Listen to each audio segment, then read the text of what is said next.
In my mid-20s, I had a very odd period of my life where I didn't have anywhere to stay and wasn't making enough money to live somewhere on my own.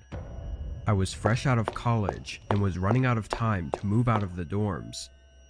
All of my friends from school were just moving back in with their parents or leaving town, so it left me in a bad spot. I needed to find a cheap place and a roommate to split the bills with. As time was getting scarily close to me needing to move, an ad popped up on a renting website. It was posted by a man named Xander, listing the ad as a search for a roommate to move into the house he was renting.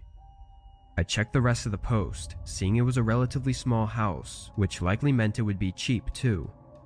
I replied to the ad, and later that day Xander called me.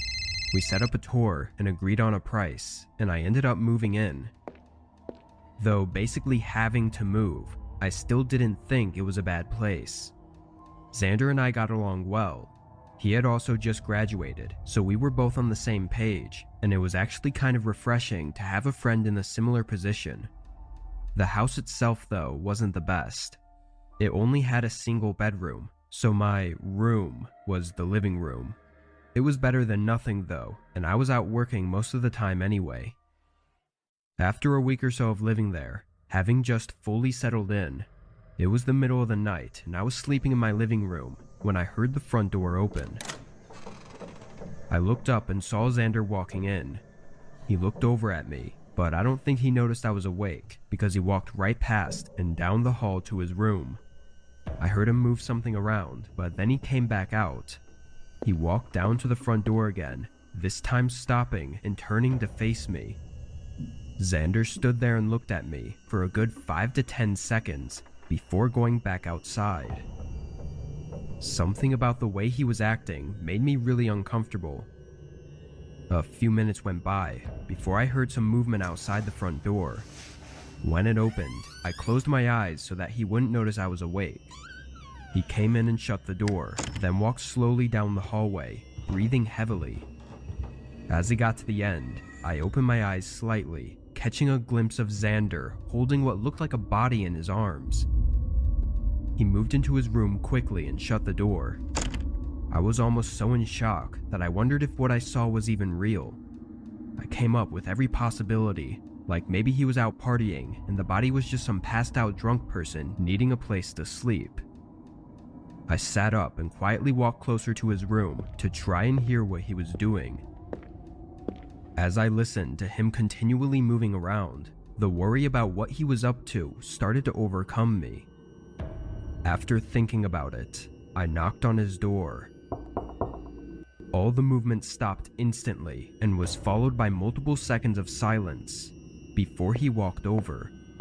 I heard the lock click, and then he cracked the door open, only enough for me to see a sliver of his face.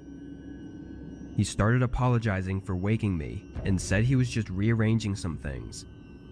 After hearing him lie, I figured I'd just straight up ask, "What were you holding when you just came in? Was that person okay?"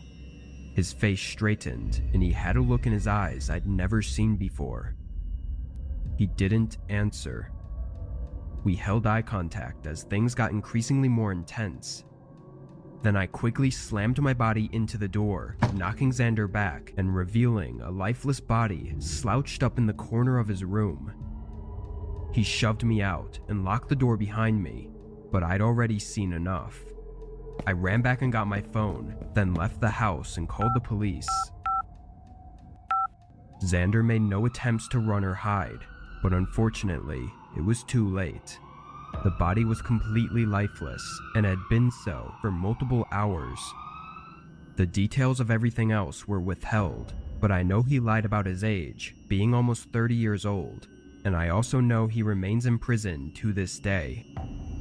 He still has kept to himself about why he did it and what he was doing with the body. I consider myself lucky though to have gotten out of that situation quickly, because if I hadn't, who knows where I'd be.